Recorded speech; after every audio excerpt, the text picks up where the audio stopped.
Frontier Fighters.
Frontier Fighters, thrilling drama enacted by those daring men who fought and conquered the West. In 1849, Ethan and Hosea Grosh, sons of a Pennsylvania preacher, came to California by sea from Philadelphia. They failed to make more than a bare living in the plazas, and for that reason drifted eastward across the Sierras into the Washoe district and began to mine in Gold Canyon. One day, Hosea called excitedly to his brother Ethan. Ethan, come over here quickly. Don't lose a minute. Make a strike, Hosea? Ethan, look. Look at what? Well, don't you know what that metal is? Well, sure. It's thin sheet lead broken up into fine pieces. Ethan, man, this is pure silver. Silver? Well, let's turn some of it over. Look at the colors. Violet, blue, indigo blue. All the colors associated with pure silver ore, Ethan. Blue, black, and greenish black. I wonder what this ore will assay. It might go as high as $3,000 to the ton, if it's as pure as we think it is. Well, we'd better stake out some more claims and get a couple of sacks over to the nearest assayer's office. Looks like we've hit a 10 strike, all right.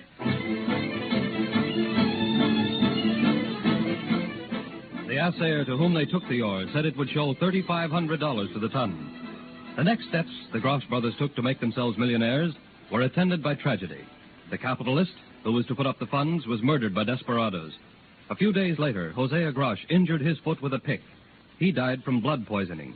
Ethan Grosh, in an heroic attempt to get from Johnstown to Placerville, where funds might be more abundant, became lost in a blinding 4-day snowstorm.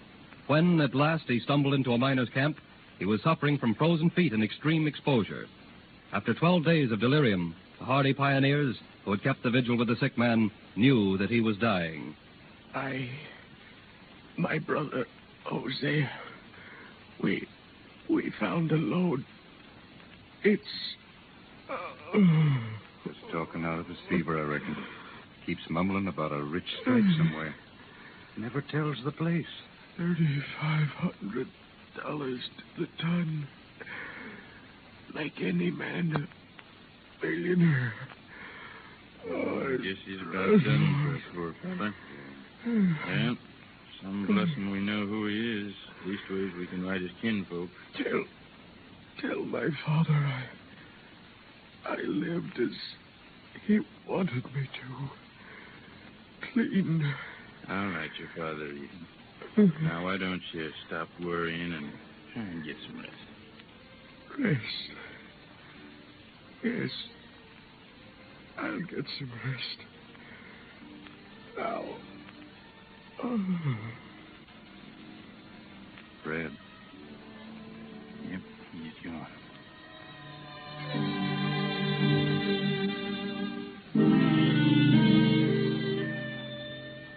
With Ethan Grosh died the secret of his discovery, which in reality was the first time that any man had put a pick into what was later to be the Big Bonanza. In the spring of 1859, Peter O'Reilly and Patrick McLaughlin were prospecting near the head of 6 Mile Canyon, and they quite unexpectedly found a very rich vein of gold. In a few hours, the cradle showed around $300. when excitement was at its height. Well, it sure looks like a rich strike. Jump in the hose bed. Maybe Riley and McLaughlin are going to be as rich as old King Midas, maybe.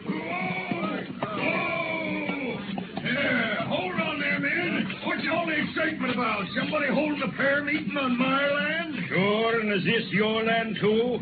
If so, you must be having a finger in every claim in Nevada. Now, none of your lip, Riley. We know you too well, Comstock. Now, just vamoose. Yeah, Pancake, don't you go stirring up no fight here. I'll thank you not to call me Pancake. I got a name. Any man that's too lazy to make his bread and just lives off flapjacks is Pancake to me. How do you run this cradle, O'Reilly? Any born fool would know the answer to that one. I run it with the water from that spring up yonder. Oh, is that so? Well, that spring is on land that I took a claim on during the winter. There goes Pancake again, outsmarting another fella. Now, listen, Pancake. This is our claim, see?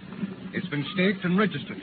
And if you wasn't a born-rootin' lazy hog instead of a man, you'd be satisfied with Gold Hill. Who you calling a rootin' lazy hog? Why, for 2 cents, I'd plug you both. Look out, Riley. He's pulling a gun. Yeah, now, no use acting like fools instead of men. Pancake, you got a claim to that spring, and you, Riley and McLaughlin, you got a claim to that load you're working. Why don't you go in as partners? What? Why, I wouldn't be partners with the likes of him. Pancake Comstock. All right. Just try running that cradle without water and see how much gold you'll get out of that load. I know my rights, and by thunder, I'll have them. Here, just try running that cradle without water. I'm just wondering how much gold you'll get out of my new mine. Say, man, this ain't neither a fair nor a sideshow. If this one load is just a busting its side with gold, maybe the whole mountain is. Look, come on. Well, Riley, I don't know whether Pancake's bluffing or not, but I suppose if we don't cut him in, he's just liable to make a lot of trouble for us with that loud mouth of his. Sure, Patrick. The worst of it isn't having him for a partner, and he not doing a tap of work. But if this load turns out the way it should, it won't be called Riley Lode or McLaughlin Lode, but Comstock Lode.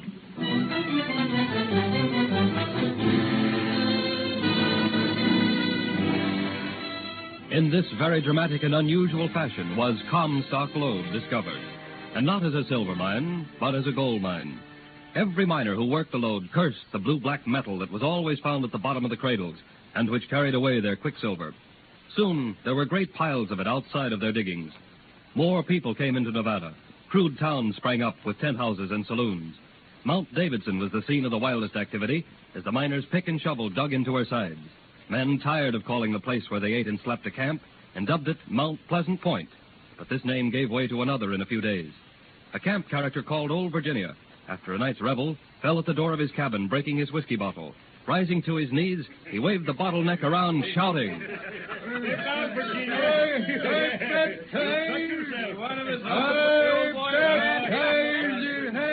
Hey, you fellas, listen to me. I baptize this ground. Yes, sir, that's it.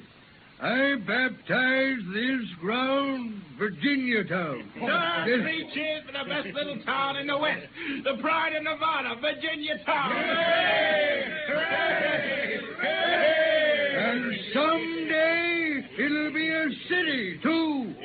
Mark my words, the pride of Nevada will be Virginia City. Within a few weeks, Virginia Town became the most important place in the Washoe District. Early in July 1859, a California rancher by the name of Augustus Harrison visited the Washoe mines. Poking around in the huge piles of this outcast blue-black ore, he picked up a sample that looked especially rich to him. In Grass Valley, a leading gold camp on the west slope of the Sierras, he showed this specimen to Judge James Walsh, who had it assayed. Judge, if this ore is as rich as my hunch leads me to believe... Well, it's hard to say just how many hundreds of dollars of gold this ore would run to the ton, or it may run a very negligible amount. These old-timers may have been pretty wise in throwing it away. Yeah, we'll soon know the worst of the best.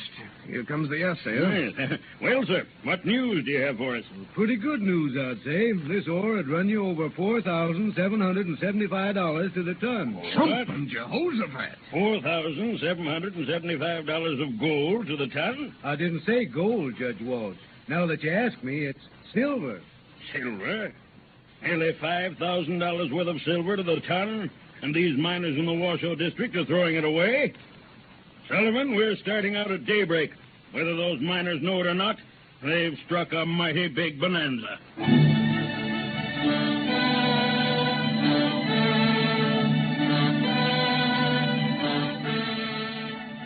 No news in the world spread more rapidly than the report of this strike. Hundreds of men poured into Nevada from all over the Rockies.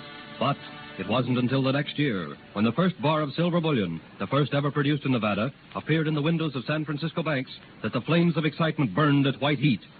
Suddenly, a new civilization sprang up in the West, and Nevada was the center of it. Silver poured out of Nevada in a seemingly never-ending stream. From Maine to the Rockies, there was but one cry: Nevada. These adventurous souls survived Indian raids, blizzards, and short rations to seek and find untold riches. Here were born the fortunes of the Fairs, the Mackays, the Floods, and the Baldwins.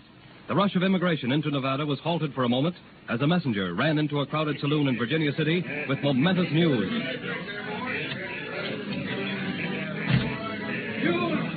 News from the nation's capital. It's come at last. Fort Sumter fired on. The Civil War's begun. The Civil War. Time for honest Abe Lincoln. 3 cheers for the North. I'm laying down my pick and shovel right now and picking up a gun. This is going to be a long war.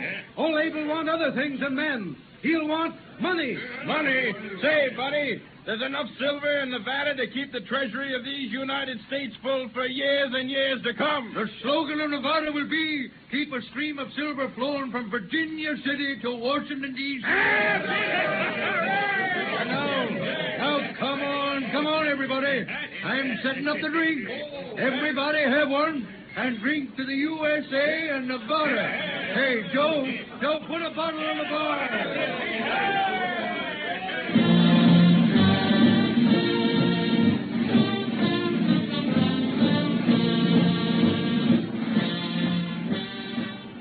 Nevada, as a free territory and later as a state, played a most important role in the nation's destiny, and the silver which poured out of the Comstock Lode and other rich bonanzas helped to pay the cost of the war.